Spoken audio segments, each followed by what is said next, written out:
구독자 여러분 안녕하세요. 겉형생입니다. 혹시 그라인더 칼날 교체 후에 커피 맛의 변화를 경험해 보신 적이 있으실까요? 컨텐츠를 준비하면서 구독자 여러분들께 질문을 드려보았는데 생각보다 많은 분들이 변화를 경험해 보셨다고 합니다. 보통 새 칼날에는 커피를 먼저 갈지 마세요. 칼날 교체하고 나서 시즈닝이란 작업을 꼭 해야 된다는 말을 들어보셨을 겁니다.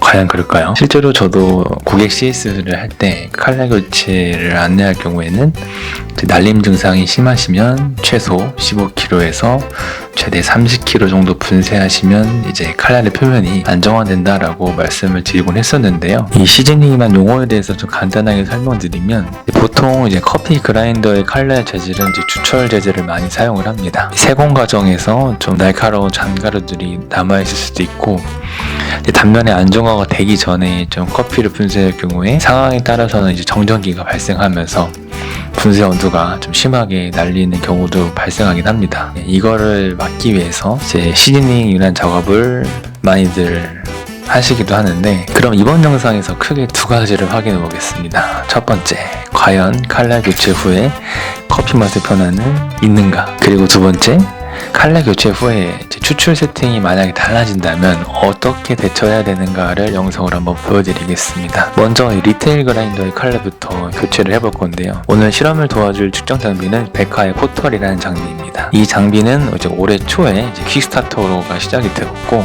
9월 정도에 첫 배송을 앞두고 있는 커피 농도의 측정 장비인데요. 이 기기 아랫면에 위치한 이제 EC 센서가 용액 속에 있는 이온의 온도를 측정하는 장비라고 합니다. 포털의 EC 센서는 이제 추출 과정에서 이 전기 전도도에 의해서 커피 안에 있는 용액의 구간별 농도를 이제 실시간으로 높고 낮음의 이제 변화 추이를 확인해 볼 수 있는 장비를 사용해 보겠습니다. 이 실험하기 전에 이제 이 포털 장비에 EC 그래프의 그 감이 안 오실 수가 있어 분쇄도를 얇게 그리고 굵게 동일한 레시피를 사용해서 이제 비교 추출을 한번 해보겠습니다. 이 점선으로 지금 표기되고 있는 그래프가 이제 얇은 분쇄도, 그리고 실선으로 지금 그려지고 있는 그래프가 이제 굵은 분쇄도로 추출한 이제 그래프입니다.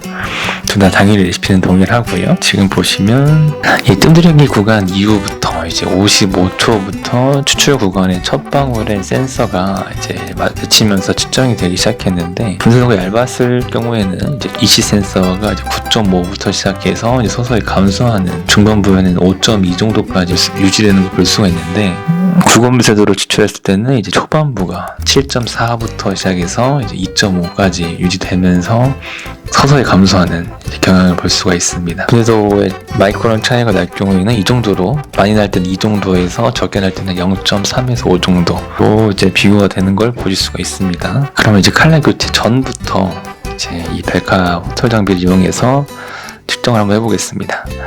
실험은 결과값의 이제 일관성을 위해서 자동 브링 머신을 사용할 거고, 사용하는 커피는 이제 콜롬비아 스프리모 워시드 커피이고요. 로싱은 홀빈 기준 어그트론 67, 그라운드 빈 기준 이제 57 정도 나오는 가장 대중적인 로싱 포인트로 진행을 했고요. 실험 분쇄도는 칼날 교체 전후 모두 동일한 장비로 정도를 이제 레버 7을 사용하겠습니다. 한 10번 정도 테스트를 해봤는데 한 2시간 가까이 걸리더라고요. 10번. 이게 제가 직접 추출하는 것도 아닌데 같은 동작을 좀 반복하다 보니까 생각보다 좀 힘이 많이 들었습니다. 칼날 교체 되기 전에 커피를 한번 시음을 해보았는데요. 뭐 아무래도 스페셜티 커피는 아니다 보니까 플레이버가 복합적이지 않았는데 밸런스가 잡혀있는 편이고 이제 감귤의 산미가 느껴졌습니다. 하지만 좀 클린컵은 생각보다 좋지 않고 텁텁했습니다. 자, 이제 새 칼날로 교체를 한번 해보도록 하겠습니다. 그리고 이제 교체하고 나서 다시 반복 추출을 해보겠습니다. 네. 커피는 20g 항상 사용할 거고 이제 초당 5g씩 300g의 물을 부어주는 이제 1:15의 비율로 일정한 속도로 부어줄 겁니다. 리테일 그라인더는 원래 분쇄할 때 날림 증상이 있는 편이라서 6원으로는 칼날 교체하고 나서 크게 확인할 수는 없었고 체감도 그냥 비슷했습니다. 맛을 한번 봤는데 지금 굉장히 신기하게 관능적으로 차이나는 부분은 촉감인 것 같아요. 네, 플레이버는 생각보다 차이가 그렇게 심하지 않았거든요. 같은 분쇄도로 이제 같은 레시피를 했으니까 당연히 그럴 수 있는데 촉감이 좀 깔끔하게 느껴져요. 교체 전에는 라운드하게 느껴졌는데 교체하고 나니까 조금 몽글몽글한 느낌, 부드러운 느낌이 조금 들었습니다.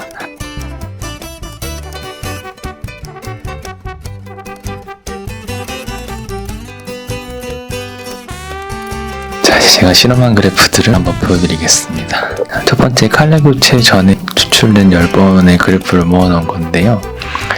레시피에서 뜸들이는 시간이 한 40초 정도 하다 보니까 물 떨어지고 이제 내려오는 시간까지 계산했을 때 이제 55초 정도가 본 추출 구간이라고 봐주시면 됩니다. 평균값을 재보니까 칼날 교체 전 구간에 이제 전기 전도 수치가 이제 7.3부터 시작해서 서서히 감소하는 경향을 보였습니다. 그리고 다음에는 이제 칼 교체하고 나서 그래프를 모아놨습니다. 뭐 느낌적인 건 모르겠는데 상대적으로 그래프가 좀 잘 붙었다는 느낌이 드네요. 이거를 역시나 이제 10번을 평균으로 모아놓으면은 이 시그래프의 수치가 이제 7.5부터 시작을 해서 서서히 감소하는 경향으로 나왔는데 따로 보니까 좀 헷갈려가지고 이 평균 그래프를 한번 붙여봤습니다. 자, 보이시나요? 생각보다 농도 차이는 많이 나지 않습니다. 네.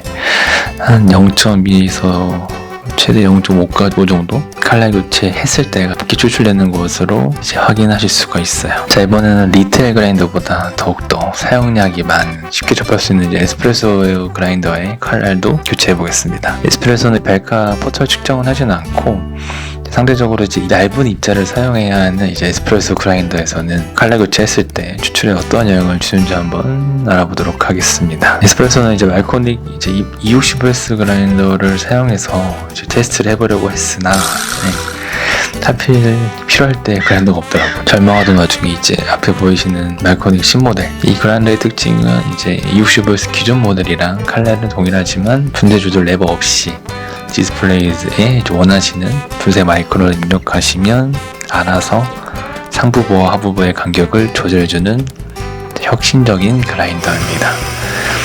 근데 이 신모델이는 당연히 칼날도 새 거기 때문에 기술팀에서 AS하고 남은 교체하신 칼날을 지원받았습니다. 이 중요한 시기에 칼날 교체해주신 고객님 그리고 기술팀 감사합니다. 이 칼날은 이제 5만 번 이상 사용하셨다고 합니다. 이렇게 이 세 가지 칼날을 눈으로 봤을 때는 솔직히 무슨 차이인가 싶으시겠지만 이 절삭면 부분을 만져보면은 촉감에서 굉장히 큰 차이가 있습니다. 나무된 칼날은 표면이 맨들맨들하고요. 가운데 저희 원래 칼날 한 10kg 정도 분쇄했나? 살짝 적당히 날이 서 있는 느낌이고, 여기 새 칼날은 표면이 굉장히 터프하면서 거칠어요. 그래서 교체하실 때 베이지 않게 혹시나 조심하셔야 됩니다. 그리고 칼날 교체 이제 해보겠습니다. 오래된 걸로 차 카운터 5만 번 이상 사용한 칼날로 바뀌어보고 콜롬비아 커피로 추출 세팅을 한번 잡아보겠습니다. 커피는 이제 18g 사용해서 이제 36g 이제 추출할 예정인데 한 29초 정도 나왔네요. 맛을 한번 봐보도록 하겠습니다. 1:2 추출 비율로 해서 조. 역시나 이제 에스프레소도 이제 불행처럼 산미가 단조로운 시트러스의 산미이면서 뭐 클린컵은 그렇게 좀 약간 라운드한 느낌, 비슷한 느낌의 농도만 좀 달라졌다라고 볼 정도로 좀 살짝 퍼져있는 좀 마우스필 느낌이 좀 강했어요. 그리고 새 칼날을 교체하기 전에 분쇄도를 한번 주목해서 봐주세요. 지금 이 그라인더에 이제 제가 세팅을 100 마이크론, 회색 숫자가 이제 현재 마이크론이거든요. 100 마이크론으로 세팅을 잡아봤는데 이 교체를 했을 때 이게 과연 달라지는지 한번 알아보도록 하겠습니다. 그리고 새 칼날로 교체를 해보고 분쇄해볼게요. 이제